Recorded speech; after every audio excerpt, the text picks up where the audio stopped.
Welcome to Season 5 of the Excel Still More podcast. I'm still your host, Chris Emerson, and I'm here to encourage you in your walk with the Lord, and I'm glad you've joined. The program continues to be sponsored by Cunningham Financial Group. John is a good friend, and he's helped me and my family in everything from stock and mutual fund investing to annuities, life insurance, and retirement planning. I certainly commend him to you. If you have needs in any of those areas, you can reach him at 205-326-7364. Thank you again for your ongoing encouragement and support. Let's get started. Hey, welcome. Let me jump right in today with the origin story behind today's episode title, Live to 100. That may not in any way sound enticing to you, and we will come back to you and me in just a minute. But here's where all of today's content got rolling for me. There is a new Netflix documentary by this name, Live to 100, with the subtitle Secrets of the Blue Zones. All of the travel and interviews are conducted by a guy named Dan Buettner, a very interesting fellow. He was this incredible athlete in his 20s and 30s and set world records for bike riding across continents, not countries, continents.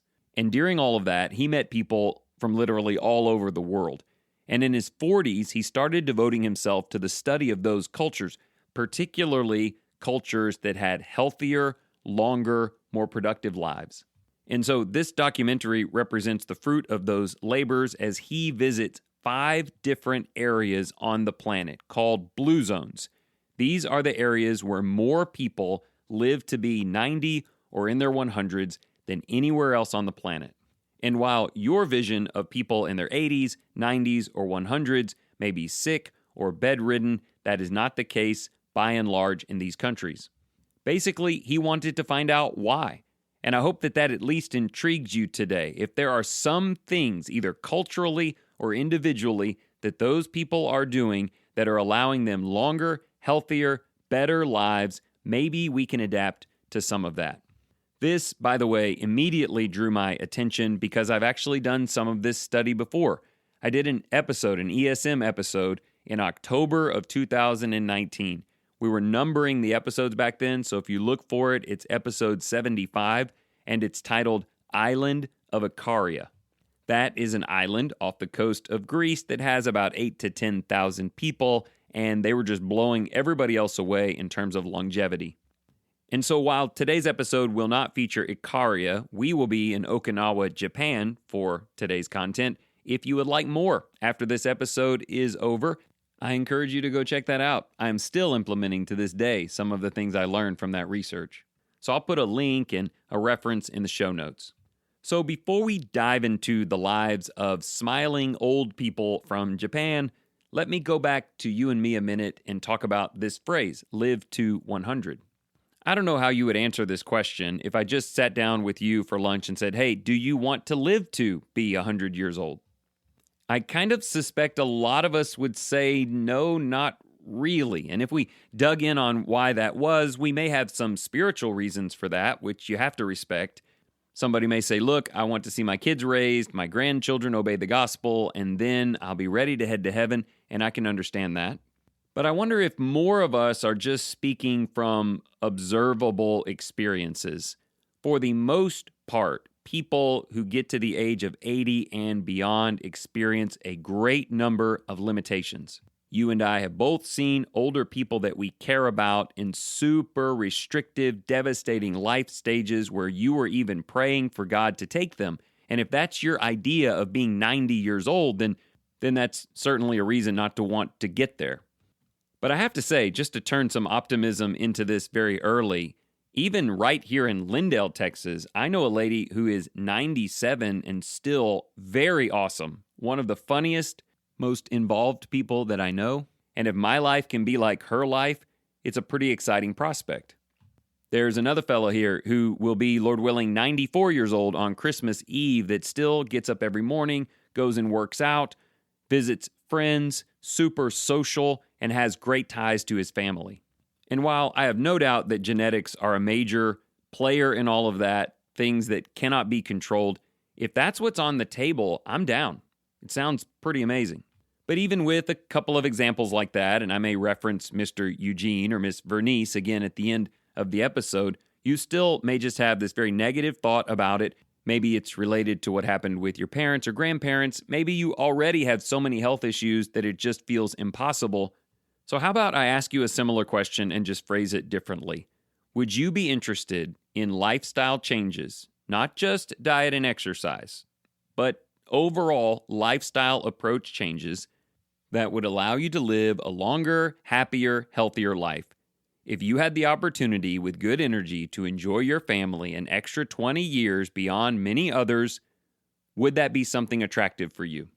I promise not to bombard you with statistics today, but one of the early things noted in that documentary, and I can't recall if it was America or worldwide, but they said that 2/3 of people die from avoidable diseases.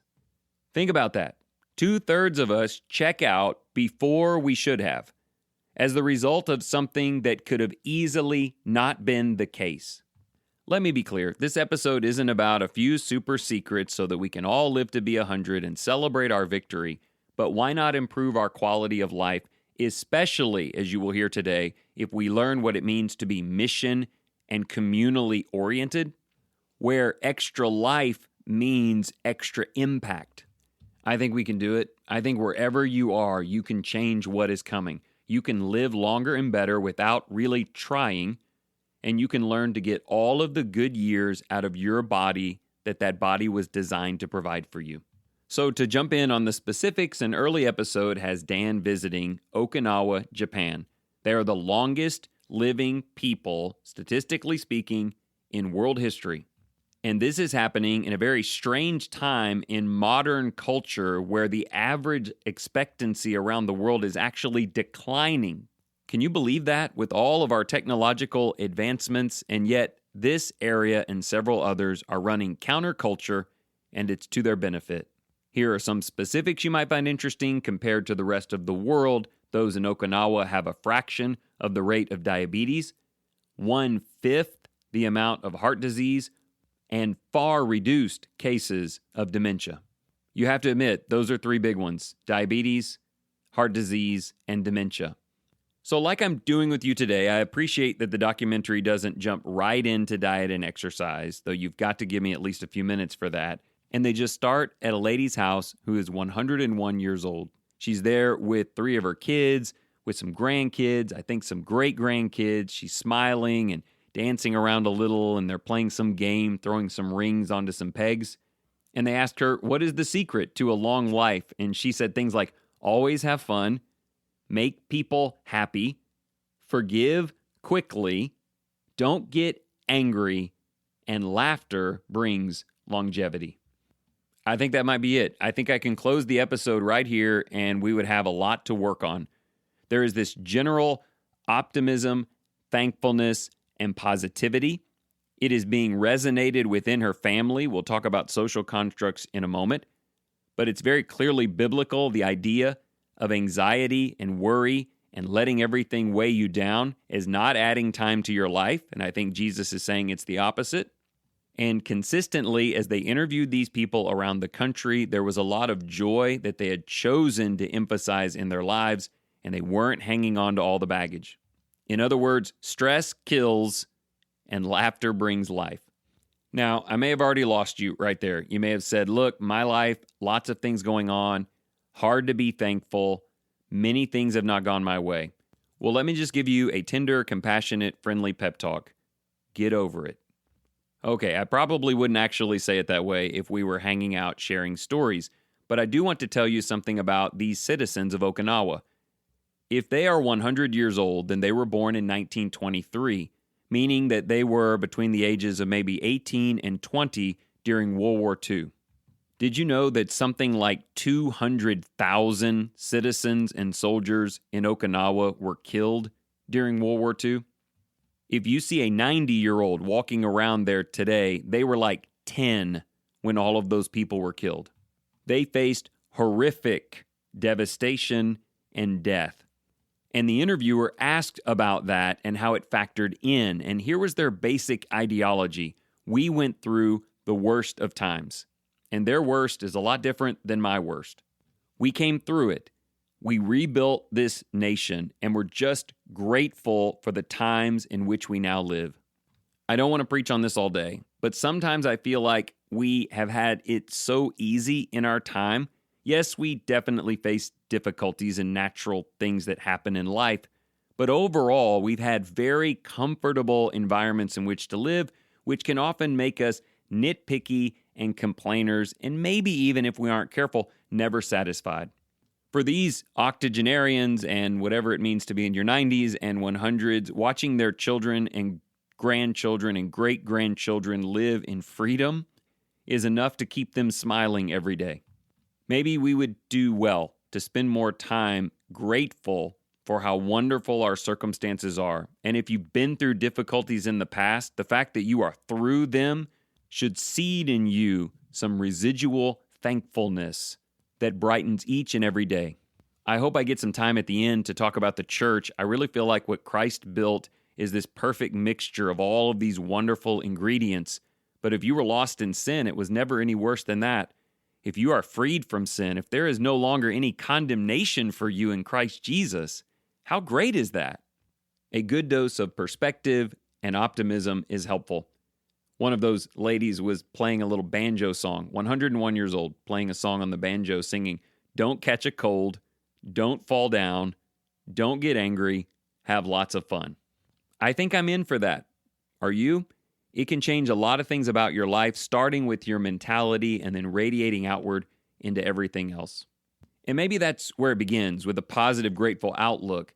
Now, yes, give me a couple of minutes. They definitely are careful with their diet and exercise. It wasn't any one particular food, though. I want you to see that.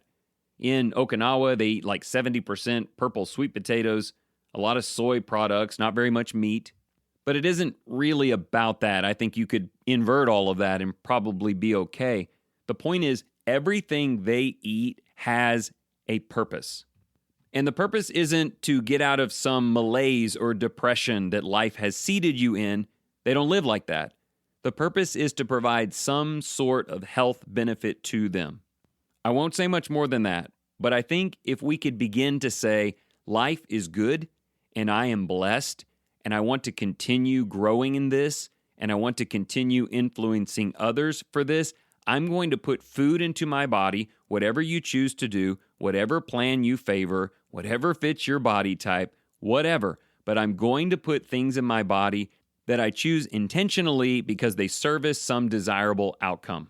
Yes, I know sometimes that food is ice cream because the intended outcome is to enjoy ice cream. But I think the idea of live to 100, the reason I like it is it asks you to cast your eyes out a little bit further than the next 10 minutes on the couch. Speaking of couches, the Okinawa culture doesn't have very many of them. They typically in a house maybe have a couple of very low benches where you'd have to kneel down to get on it and use leg power to stand up. They walk a lot, they stand a lot, they're gardening and doing things around the house. The idea of just sitting on a comfy couch, exercising in no way, devouring cell phone data or television programming is not natural to them. And I would argue it's not natural to you either. They intentionally work on their core. They work on their leg muscles. This actually reminds me of Mr. Eugene, who goes to church here, who even before he gets out of bed in the morning has a series of flexibility, balance, and muscle strengthening exercises that he does every day. So you really can't avoid the fact that just some daily intentionality towards the foods that they eat and the way that they move makes a massive difference. One more thing on the food is they average about 2,000 calories a day, and they know kind of what it's comprised of. In America, I forget, it's something like 3,600 calories a day. And you can give me all kinds of reasons, but that's why 73% of Americans are overweight, because our portion sizes are huge. We make food colorful. We put additives in it to produce extra flavor, and we just eat a lot. In Okinawa, they have a phrase that literally translates to 8 out of 10, and it means that they stop when they are satiated while eating, but they always try to end when they're 80% full. So take that for what it's worth. They seem very happy. They want to live. They're optimistic about their health. They eat about half as much, they move about twice as much, and it's working. Okay, two things I absolutely have to tell you about that stuck out to me more than anything else in these interviews are two words, moai and igikwai. Moai means a committed social circle. It's this communal idea of pooling together their energy, efforts, and resources to help their neighbor, their family, and their friends. I remember this from the Icaria episode. Older people didn't just go die alone. They didn't separate themselves from the family garden or business or activities. They stayed involved. They were welcomed to stay involved. They never lost their sense of community and communal value. Somewhere in the episode, it quotes some source in saying that loneliness can cost 15 years of life expectancy. I don't know how that works, but I believe it. Stay involved with people. This is one of the great things about the church. We've got people in our church in their 80s and 90s. Miss Vernice stands out to me. She writes cards. She stands in the middle of the foyer handing out her cards. She's 97 or at least soon to be, and she's interacting with people and she's sharing. She lives with her daughter and her granddaughter, and she is a part of that family. I was just talking to Miss Vernice's daughter, Christine, yesterday, and she said that where they lived before they moved here, they lived just a little bit outside of town, and each workday, Miss Vernice had a job in town, and she would walk there every morning, 94 years old, and interact with people and walk home. Moai is a way of life for those people where everyone continues to matter, and it drives them in a special way. What does that mean for you? It means not to be secluded. It means, for me as a preacher, that you find a church home and you begin making connections in that church home. You begin becoming a part of other people's strength. Family members, value people in your family at every age and make sure they understand their value. We live in such an individualistic culture where the younger generation just goes out and does it on their own. And not only do they miss out on the wisdom of the older ones who have seen so much, but it ultimately depletes the value of those people and leads to negative outcomes that were avoidable. The second word they use is igikwai, I think. I may not have that exactly right. And all it really means is mission. They don't even have a word for retirement. Most of them are still working in their gardens or in stalls in the marketplace. They're keeping their minds and their bodies engaged. And there is a social element to that, which we've just spoken about. But maybe even more than that, there's just a purpose every day. They have a mission. They don't wake up in the morning and go, what do I do? I don't think there's anything to do or anyone to help. That really felt consistent in all of the interviews. I just don't think any of these people woke up and wondered what their reason was for still being alive. Whatever your age is today, do you wake up in the morning with a clear sense of the reason God has continued to allow you to dwell in that vessel? Do you have your igikwai, your mission? They carry this indelible sense that they count, that they are needed, that they have value, and that resides in their core, and really everything else I've mentioned today is built around that. I hope your family provides that to you, but let me tell you, Christ will provide that for you. If you are a member of Christ's body, His church, in a relationship with Him, and you're waking up in the morning and you do not know your mission, there's an entire world of optimism and joy awaiting you, found right there in the pages of Scripture and the invitation of your Lord. And I think for me, as we conclude, it all works in reverse. If it be with those that I love or with Christ, I find my igikwai, my reason for living. I'm here on purpose. I am God's workmanship to carry out His good works. I am a vessel on the Lord's table. This body is that vessel, and God has work for it to do. From there, I can work my way backwards through our episode. I can find people to help. I will always associate the work of the Lord with community, with societal impact, with service. I will not accept loneliness or isolation. That is not my purpose. From there, I have a reason to move. Actually, engaging in some of that will literally get you on the move, as is the case sometimes with Vernice or Mr. Eugene. But now I have this great reason to improve my health, to walk for 30 minutes in the evening, to try to work on my balance. Now I'm not leaning into food as some happiness in an otherwise unhappy day. Food becomes the fuel for my life, and I have a direction in my life. Look, as I close this down, I know we sometimes talk about living in day-tight increments and making the best out of every day, but I think God has built us with the ability to see the joy of now and also plan an even better future. But I don't think you can be unhappy now and plan some walk that gets you to happiness. I think you have to find your peace and purpose today and then start building towards where that might take you. And hopefully you buy into your total value for God and for others, and you end up with this beautifully holistic approach that, includes diet and exercise, but also conversation and worship and Bible study.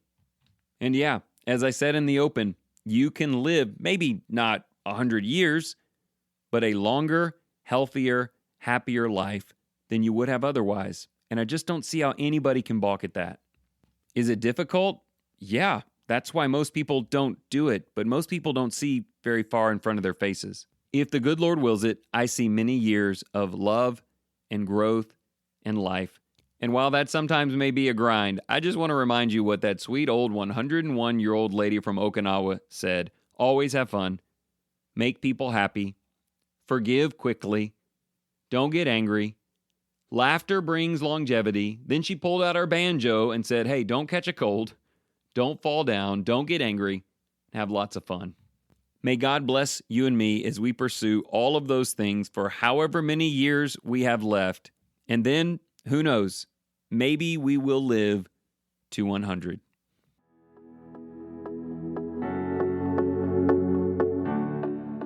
Thank you so much for listening in today. If you enjoyed this program, will you share it with someone you care about? One thing I've learned over these 5 seasons is that there's nothing as powerful in advertising as word-of-mouth sharing between friends. Speaking of friends, let me once again commend you to give John Cunningham a call. He and his team have a wide variety of tools to help you use your present budget and life to build towards a more secure and hopeful financial future. Once again, you can reach him at 205-326-7364. And always remember, whatever you choose to do today in the name of the Lord Jesus Christ, excel still more.